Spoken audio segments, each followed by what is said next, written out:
Un soir donc, un cyclone est passé juste au-dessus de mon toit. Il a fait un grand vacarme dans ma nuit. Des boums, des bangs, des glings. Il m'a regardé méchamment de son œil devant, et dans un bruit de tempête, il a emporté mes étoiles.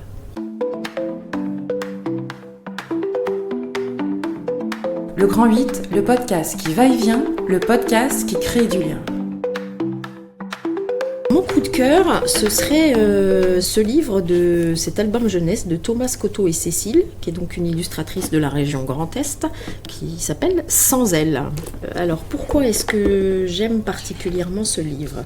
Les textes de Thomas Coteau se prêtant beaucoup à la lecture à voix haute me parlent particulièrement. Je vais vous en lire un petit extrait et essayer par la suite de vous expliquer le travail d'illustrateur qui peut suivre derrière ce genre de texte. Un soir donc, un cyclone est passé juste au-dessus de mon toit. Il a fait un grand vacarme dans ma nuit. Des boums, des bangs, des glings. Il m'a regardé méchamment de son œil devant, et dans un bruit de tempête, il a emporté mes étoiles. Ce que je trouve intéressant en fait dans l'objet livre, c'est-à-dire jeunesse, à savoir qu'il y a un texte et une image, c'est que l'image va nécessairement influencer la lecture, c'est-à-dire la tonalité de voix qu'on va utiliser pour lire. Et je pense toujours, moi, quand je fais mes propres livres, comment est-ce que je veux que le texte qu'on me donne à travailler, comment est-ce qu'il va être lu par un parent auprès de son enfant, donc à voix haute.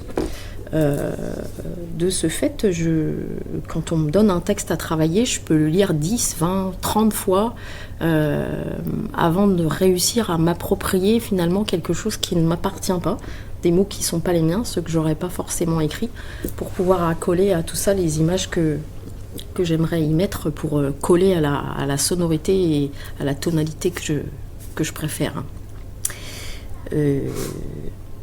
Ce que j'apprécie aussi beaucoup dans la manière de dessiner, enfin d'illustrer de Cécile, c'est qu'elle ne se cantonne pas, si je peux dire, à être dans un suivi ou juste dans un accompagnement du texte. C'est-à-dire qu'elle est pas dans une redondance où juste elle va dessiner ce qui est écrit. C'est-à-dire qu'elle amène là un univers à elle qui est vraiment très très propre, avec des petits personnages imaginaires dans des mondes très oniriques, qui conviennent d'ailleurs parfaitement au texte que je viens de lire, mais c'est toujours le cas.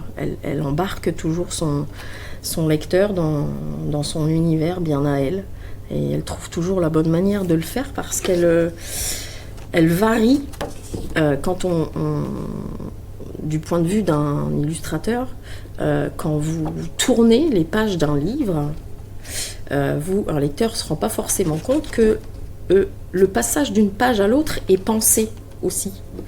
Et Cécile, ou d'autres illustrateurs, ou moi, elle passe d'une mise en page sur une page à une autre forme de mise en page sans venir perturber l'œil du lecteur. Et ça, c'est quelque chose de très...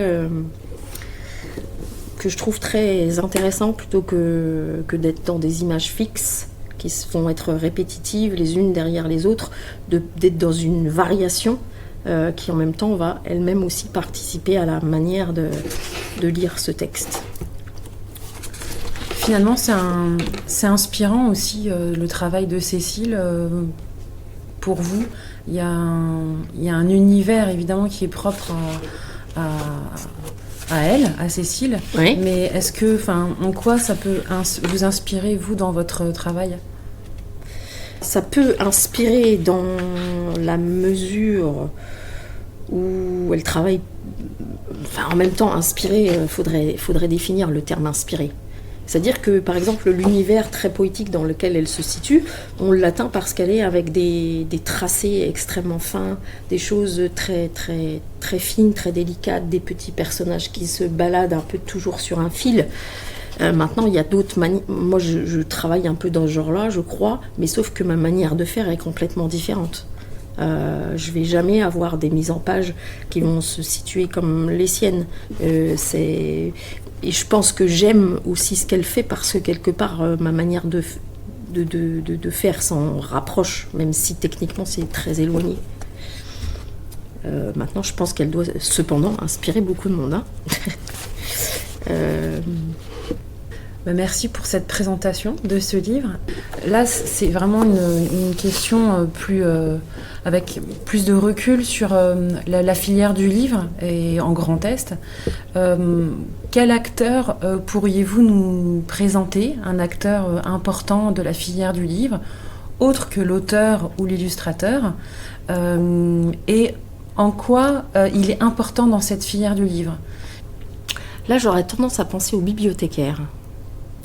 Parce que je crois qu'elles ont un rôle majeur. Alors là, je vais prendre auprès des enfants, parce que c'est avec eux que je travaille, pour justement leur faire découvrir des choses qu'ils n'auraient pas forcément regardées. Ils n'auraient pas forcément prêté attention parce que ils n'ont pas forcément accès à, par exemple, un type d'image particulier, parce que ça va être un texte écrit tout en symbolique et qu'ils ne vont pas pouvoir le comprendre. Et effectivement, d'être dans une vraie découverte peut-être plus pointue de ce que peut être la littérature jeunesse. Et d'être dans cette découverte-là, je trouve qu'effectivement, les bibliothécaires ont un rôle vraiment